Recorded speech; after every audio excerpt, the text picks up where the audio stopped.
mudah-mudahan dengan dibahasnya runtuhnya Majapahit ini, bangsa ini sadar kalau bangsa ini sudah dikutuk oleh alam, dikutuk oleh Ibu Pertiwi, dikutuk oleh leluhurnya, karena kita sudah berkhianat pada leluhurnya.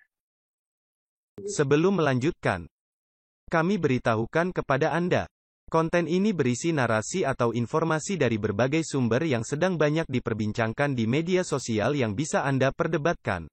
Reaksi Nusantara memberikan peluang untuk Anda mengkomentari sesuai tema video yang kami sajikan. Komentar Anda akan kami alokasikan sebagai masukan dan bahan pertimbangan sekaligus untuk menguji validitas sesuai data dan fakta yang sebenarnya. Simak video ini sampai selesai sebelum Anda berkomentar supaya tidak gagal faham. Komentar Anda akan sangat bermanfaat dan efektif mengedukasi untuk membedakan antara berita hoaks dengan fakta yang sebenarnya. Bagikan link reaksi Nusantara ke media sosial lainnya supaya mereka juga bisa berbagi informasi bersama kita semua. Yang perlu diperhatikan, reaksi channel tidak melayani komentar Anda yang belum subscribe. Terima kasih dan salam damai untuk Indonesia bersama reaksi Nusantara. Kami memberi, dan Andalah yang menilai. Majapahit. Memang yang raja yang terakhir itu kan yang dikenalnya Brawijaya V. Di sisi lain, data-data tentang Brawijaya V ini kan banyak yang hilang, banyak yang dikaburkan, sehingga beberapa orang yang terjadi pro kontra tentang keruntuhan Majapahit. Ada yang mengatakan bahwasannya Majapahit ini runtuh karena adanya orang-orang Islam, seperti yang Pak Paul tadi sampaikan. Tetapi ada juga yang mengatakan bahwasannya keruntuhan Majapahit ini dikarenakan banyak konflik internal di dalam kerajaan Majapahit itu sendiri. Sementara data-data minim. Nah, kalau kita ambil benang merahnya, keruntuhan Majapahit ini memang awalnya berawal dari konflik internal keluarga. Karena waktu itu dari beberapa putra kerajaan dengan terkenalnya dengan perang Paregreg, karena pada waktu itu Raja Blambangan yang mencoba secara vulgar barangkali mengatakan begini, kalau yang jadi kakak saya perempuan ini saya rela, saya ikhlas. Tetapi ketika suaminya yang mencoba misalnya itu mengambil tampuk pemerintahan, ini tentunya saya tidak ikhlas. Nah, akhirnya terjadilah perang Paregreg. Perang konflik antar putra-putra kerajaan Majapahit itu sendiri. Tapi di sisi lain, ketika konflik tadi, kalau ibaratnya seperti kondisi sekarang, adanya konflik antar faksi di pemerintah kita, ini menjadi masalah internal negara itu sendiri. Jangan sampai negara luar itu ikut campur. Tetapi yang jadi permasalahannya ada pengkhianat-pengkhianat putra-putra Majapahit waktu itu yang berkhianat, yang bekerja sama dengan Khalifah Ottoman, Khalifah Utsmaniyah Ottoman. Yang tercatat saja pada tahun 1479, Raden Patah yang waktu itu masih gelar adipati di Demak, ini menjalin kerjasama MOU dengan Khalifah Ottoman. Sehingga akhirnya Khalifah Ottoman ini mengangkat Adipati Patah, Raden Patah, ini menjadi Khalifah di Tanah Jawa. Khalifah di Nusantara. Yang menjadi perwakilan Khalifah Ottoman. Dengan diangkatnya Raden Patah menjadi Khalifah tahun 1479, disertai dengan diserahkannya bendera dari Khalifah Ottoman waktu itu, yaitu yang satu bendera hitam bertuliskan La ilaha illallah dari kiswah Ka'bah, dan bendera hijau yang bertuliskan Muhammad Rasulullah. Nah, disitulah Adipati Patah ini menjalin hubungan dengan Khalifah Ottoman. Dan itu pun kemarin juga diakui oleh Sultan HB10 di pidatonya di Kongres Umat Islam. Sehingga bendera tersebut saat ini menurut HB10 disimpan di Kesultanan Jogja. Nah, pada waktu itu, pada tahun 1479 ini, Majapahit masih berdiri. Dan Adipati Patah, Raden Patah ini yang menjalin hubungan bekerja sama dengan Khalifah Ottoman. Akhirnya Khalifah Ottoman mengirimkan berbagai pasukan-pasukan intelijennya. Nah, sebelum itu Sultan Muhammad dari Khalifah Ottoman itu sebenarnya sudah mengirimkan pasukan-pasukan intelijennya. Tetapi sampai di sini semuanya mati. Sehingga digambarkan dalam cerita Syekh Subakir. Ini Khalifah Ottoman ini setiap mengirimkan orang-orangnya di sini mati. Sehingga digambarkan di dalam cerita Syekh Subakir tadi, tanah Jawa ini hutan belantara, akeh jemite, siapapun yang datang mati. Karena yang datang ini adalah tentara-tentara dari Ottoman, di sini pun akan tentunya berperang dengan Majapahit. Sehingga digambarkan setiap orang-orang Islam tadi, orang-orang Arab tadi datang ke sini, ini selalu mati. Ini digambarkan dalam cerita Syekh Subakir tersebut. Nah, berkali-kali gelombang tentara Ottoman ini datang ke sini itu beberapa gelombang. Nah, setelah itu kejadiannya berawal mulai tahun 1300-an. Mereka tentara intelijen Ottoman tadi, mereka ada yang istilahnya namur laku ya, kalau dalam bahasa Jawanya itu sebagai pedagang. Pergerakan-pergerakan itu selalu dipatahkan oleh oleh tentara kerajaan Majapahit. Nah, hancurnya Majapahit itu berawal dari itu.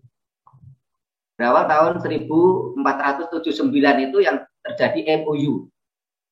Akhirnya dari luar ada serangan, dari luar memang ada, dari Khalifah Ottoman tadi. Tapi dari dalam Adipati Patah itulah yang mengkhianati bangsa ini. Sehingga akhirnya tahun 1520 Kadipaten Demak itu resmi menjadi Kesultanan Demak. Tahun 1520.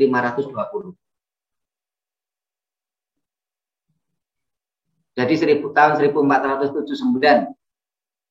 itu diangkat oleh Khalifah Ottoman, Raden Patah ini, terjadi MOU, tapi Kadipaten Demak ini sudah resmi menjadi Kesultanan itu tahun 1520. Nah, keruntuhan setelah itu terjadilah perang-perang yang luar biasa. Banyak diceritakan di berbagai babat. Salah satu contoh namanya ada babat Kadipaten Probolinggo, yang waktu itu putra Adipati Probolinggo ini sudah mau menikah dengan putri Adipati Lumajang. Ini pun persiapan mau pernikahan itu hancur karena diserang oleh tentara-tentara dari Demak yang dipimpin oleh Sunan Bonang. Nah, dari berbagai cerita-cerita ini, karena memang kalau kita lihat kasus terakhir ya, seperti halnya ISIS kemarin, bagaimana ketika ISIS berperang itu menghancurkan data-data situs-situs, kita sangat tidak menutup kemungkinan pada waktu itu ya tentara-tentara dari Ottoman beserta dari Kadipaten Demak yang sudah menjadi Kesultanan tadi ini menghancurkan situs-situs Majapahit, sehingga cerita Majapahit akhirnya sampai sekarang simpang siur. Sehingga ada yang mengatakan Majapahit jatuh karena konflik. Yang paling terkenal adalah Perang Paregreg antara Adipati Minak Jinggo dengan kakak perempuannya.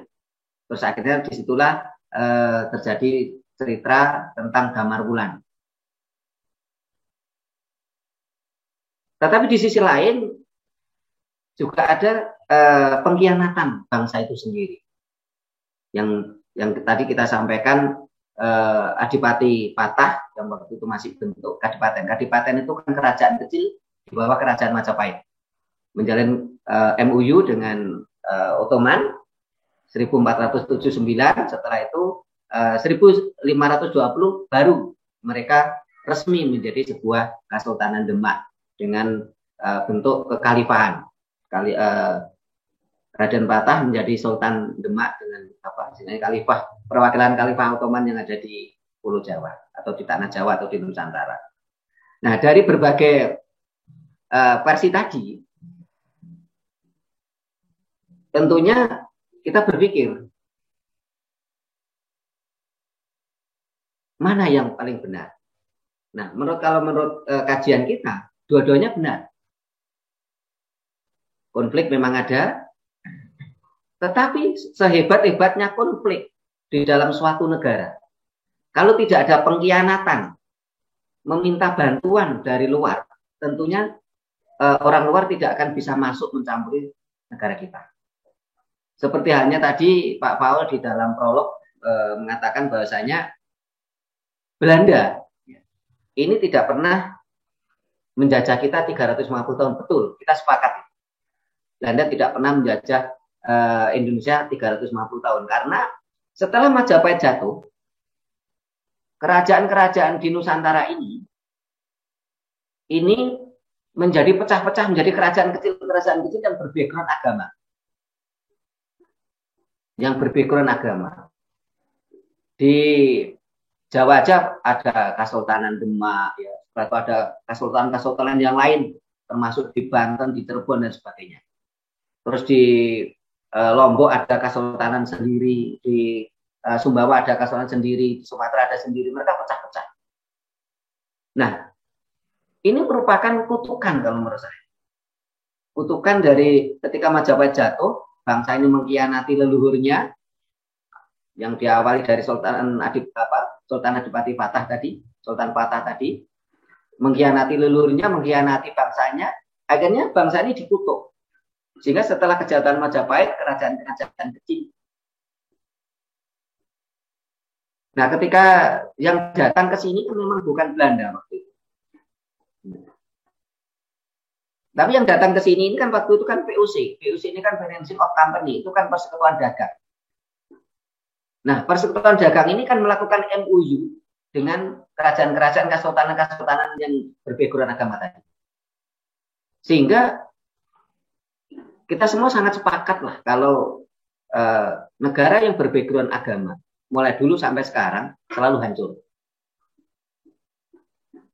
Sudah selesai itu kerajaan negara-negara yang berbackground berbackground agama apapun.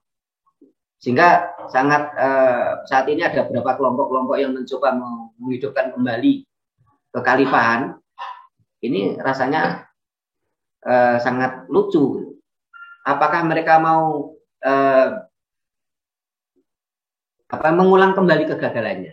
Nah, saat ini yang mencoba membangkitkan kekhalifahan ini ada beberapa faksi kalau saya lihat. Ada yang memang terang-terangan ingin mendirikan kekhalifahan. Tetapi ada juga yang saat ini berkedok budaya, menghidupkan kembali kerajaan-kerajaan kecil yang berbackground agama. Mereka ingin seperti bernostalgia kalau keluarganya dulu adalah penguasa. Mereka tidak malu bahwa keluarganya, leluhurnya itu sudah gagal dengan kerajaan-kerajaan kecil tadi yang berbackground agama tadi setelah keruntuhan Majapahit. Ini leluhurnya tadi yang mendirikan kerajaan-kerajaan kecil tadi ini gagal membuat peradaban. Mereka gagal membuat peradaban, mereka gagal mensejahterakan rakyat. Kalau kita bandingkan antara pasca Kesultanan Demak dengan pra Kesultanan Demak, ini sangat jauh beda. Kalau pra Kesultanan Demak, Kerajaan Majapahit ini masa pemerintahnya 200 tahun. Kalaupun toh ada konflik internal itu wajar-wajar saja lah. Saya yakin semua negara-negara di dunia itu pernah ada konflik kok secara internal. Tetapi mereka tetap utuh. Pemerintahan tetap berjalan. Hanya berganti, main sebagai contoh kayak Indonesia sekarang ini. Dulu yang memimpin pemerintahan Golkar. Setelah itu, setelah reformasi, yang memimpin pemerintahan PDI.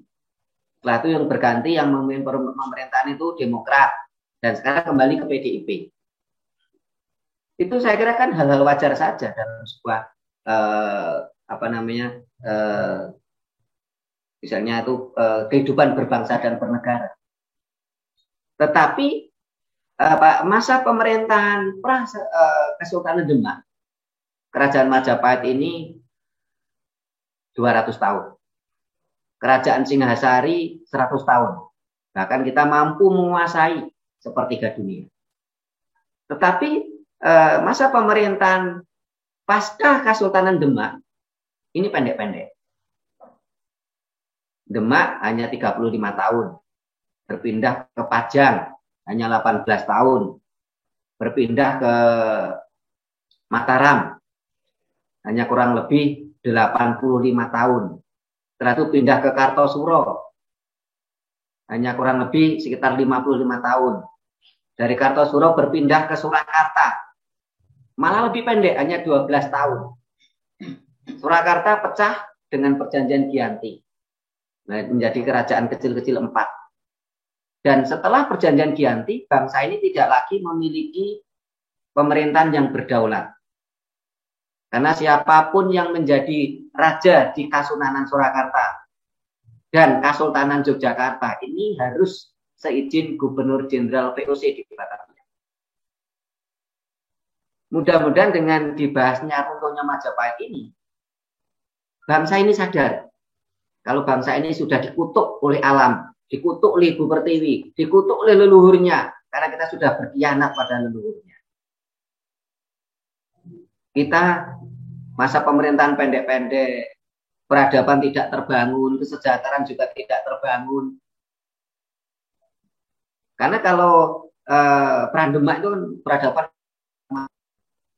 masih sampai sekarang masih bisa kita lihat dengan mata telanjang bagaimana candi-candi itu megah.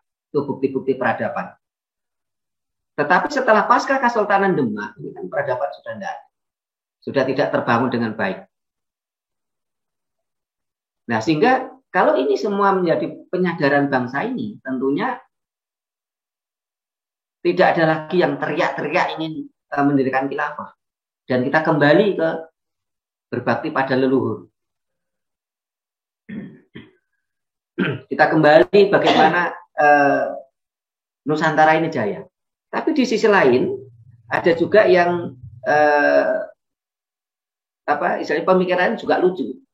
Dalam artian mereka ingin membangkitkan Majapahit. Ini sesuatu juga lucu kalau menurut saya.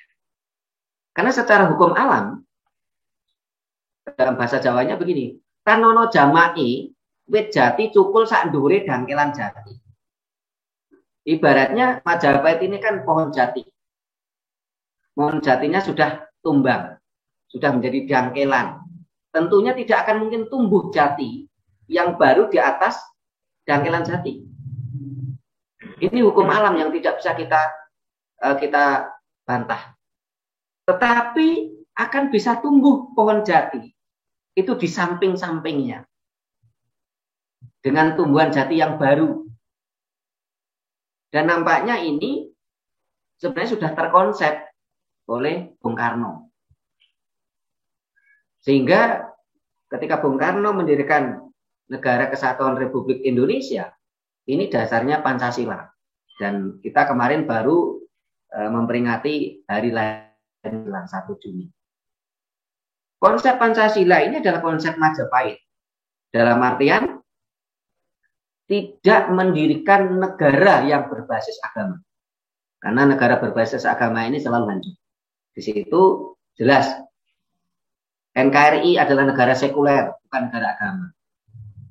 Tetapi akhir-akhir ini memang ada oknum-oknum yang mencoba memelintir, mengarah supaya negara kita ini menjadi negara agama. Salah satu contoh yang sekarang sedang menjadi diskusi teman-teman, pembukaan Undang-Undang Dasar 45 yang dahulunya berbunyi atas rahmat Tuhan yang Maha Kuasa, ini diganti menjadi atas rahmat Allah yang Maha Kuasa. Kata Tuhan diganti Allah.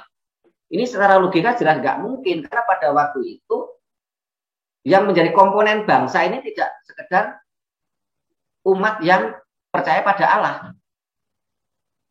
Umat yang percaya pada Allah cuman Islam sama Nasrani. Islam Sebentar. 10 menit lagi, 5 menit lagi Pak Trimo. Oh iya, siap. Supaya bisa mendapat lenggingan rakyat jelata. Namun sebelum ke rakyat jelata nanti setelah Pak Trimo mungkin Raja Uti menambahkan dulu. Oke, silakan Pak Trimo lanjut lagi. Ya, siap. Itu sudah dipelintir oleh orang-orang tertentu yang mencoba ingin bangsa ini negara negara agama. Dan juga dengan dimunculkannya oleh Orde Baru, yaitu Undang-Undang Nomor 1 Tahun 1969. Ini pemerintah Orde Baru itu memaksa warganya untuk beragama. Dan jelas ini Undang-Undang Nomor 1 Tahun 69 adalah pengkhianatan pada Pancasila. Karena Pancasila jelas-jelas bukan negara agama. Tapi kenapa? Pemerintah memaksa warganya untuk beragama.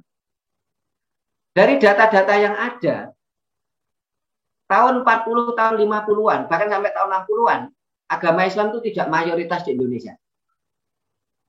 Agama Islam menjadi mayoritas setelah diberlakukannya Undang-Undang Nomor 1 Tahun 1969. Karena waktu itu warga negara dipaksa untuk beragama. Ini mudah-mudahan bangsa ini sadar. Ayo kita kembali mengamalkan Pancasila yang benar. Yaitu dengan membalikan negara ini bukan negara agama. Negara Pancasila. Pada masa Orde Baru, memang ada Menteri Agama, yaitu bapaknya Gus Dur, Wahid Hasyim. Tetapi juklaknya Menteri Agama waktu itu tidak mengurusi agama. Yang diurusi adalah umat beragama. Jadi berbeda. Jadi pada masa Orde Lama, pada masa Bung Karno, ini pemerintah tidak Menteri Agama ya, dalam hal ini Menteri Agama sebagai perwakilan pemerintah, itu tidak mengurusi agama. Tetapi yang diurusi adalah umat beragama, warganya yang diurusi. Tetapi setelah Orde Baru, Menteri Agama itu cenderung mengurusi agama. Ini yang harus kita pulihkan. Nah, mudah-mudahan dengan dipulihkannya ini, bangsa ini akan kembali bangkit. Kembali mampu membuat peradaban lagi. Karena ketika bangsa ini mabuk agama, otomatis dogma itu adalah melemahkan nalar. Selain fakta-fakta sejarah yang nggak bisa terbantahkan, hampir semua negara yang berbackground agama menjadi hancur. Di Indonesia jelas, pasca kerajaan Majapahit, ini semuanya negara kerajaan-kerajaan kecil yang berbackground agama. Mereka hancur. Mereka begitu mudah disetir oleh kapitalis yang waktu itu namanya VOC. Di luar juga begitu. Di Timur Tengah hampir semua negara-negara berbackground agama juga hancur. Termasuk di Eropa yang tadi Pak Paul sampaikan.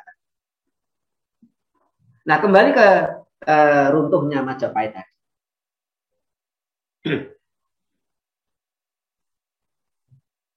Dengan runtuhnya Majapahit tadi yang masih oke, ada beberapa yang berbicara katanya ada konflik, ada yang mengatakan itu pengkhianatan. Tetapi intinya di kerajaan sebesar Majapahit,